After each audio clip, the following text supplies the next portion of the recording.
ایک بار 7 شریف میں شدید قحط پڑ گیا، بارش نہیں ہو رہی تھی، کھانے کی چیز تک کچھ نہ رہی، نہریں خشک ہو گئیں، کنویں خشک ہو گئے، پانی کا ملنا دشوار ہو گیا اور لوگوں کے زندہ بچنے کی امید نہ رہی۔ حضرت لال شہباز قلندر رحمۃ اللہ علیہ کی بارگاہ میں جب لوگ آتے ہیں تو آپ نے نیکی کی دعوت دی، فرمایا سب اللہ کی بارگاہ میں گناہوں سے سچی توبہ کرو، میرے ساتھ دعا مانگو۔ لوگوں نے فوراً گناہوں سے اللہ کی بارگاہ میں توبہ کی، استغفار کی، تو آپ نے دعا کے لیے ہاتھ پھیلائے اور بارش کی دعا کی، خوشحالی کی دعا کی۔ ابھی لال شہباز قلندر رحمۃ اللہ علیہ دعا مانگ کر حجرے میں بھی داخل نہ ہوئے تھے کہ آپ کی دعا قبول ہوئی، اس کی قبولیت ظاہر ہوئی، رحمت کی بوندیں برسنے لگی۔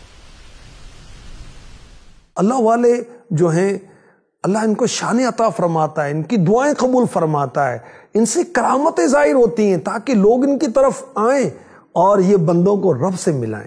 آپ کا نام مبارک محمد عثمان مروندی ہے، آپ سید صاحب، ولادت مبارک آپ کی مشہور قول کے مطابق 538 سنی ہجری بمطابق 1143 سنی عیسوی آذربائیجان کے قصبے مروند میں ہوئی، اس لیے آپ کو مروندی کہا جاتا ہے۔ آپ کا سلسلہ نسب جو ہے 13 واسطوں سے حضرت سیدنا امام جعفر صادق رحمۃ اللہ تعالی علیہ تک پہنچتا ہے۔ آپ کے والد صاحب حضرت مولانا سید کبیر الدین اپنے وقت کے مشہور عالم دین اور ولی تھے، ہر وقت عبادت ہی کیا کرتے تھے۔ حضرت لال شہباز قلندر رحمۃ اللہ تعالی علیہ کی والدہ یہ بھی بہت نیک عبادت گزار تھیں، قناعت پسند تھی، جود و سخا کی صفت رکھنے والی تھیں۔ آپ کو لال یعنی سرخ ہیرا، سرخ پتھر کہا جاتا ہے کیونکہ آپ کے چہرے سے قیمتی پتھر لال کی معنی سرخ کرنیں نکلا کرتی تھی۔ اور شہباز کا لقب آپ کو کیسے ملا؟ یہ لقب امام حسین کی بارگاہ سے عطا ہوا۔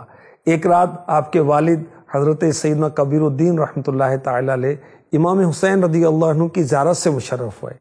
امام حسین نے فرمایا ہم تمہیں وہ شہباز عطا کرتے ہیں جو نانا جان رحمت عالمیان محبوب رحمان صلی اللہ علیہ وسلم کی بارگاہ سے عطا ہوا ہے۔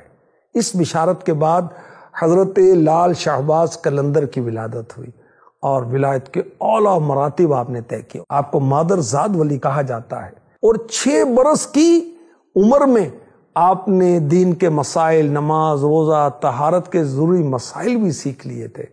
سبحان اللہ، 7 سال کی عمر میں قرآن پاک آپ نے حفظ کیا اور پھر دیگر علوم دینیہ آپ نے حاصل کیا۔ فارسی زبان میں، عربی زبان میں آپ بڑے ماہر تھے۔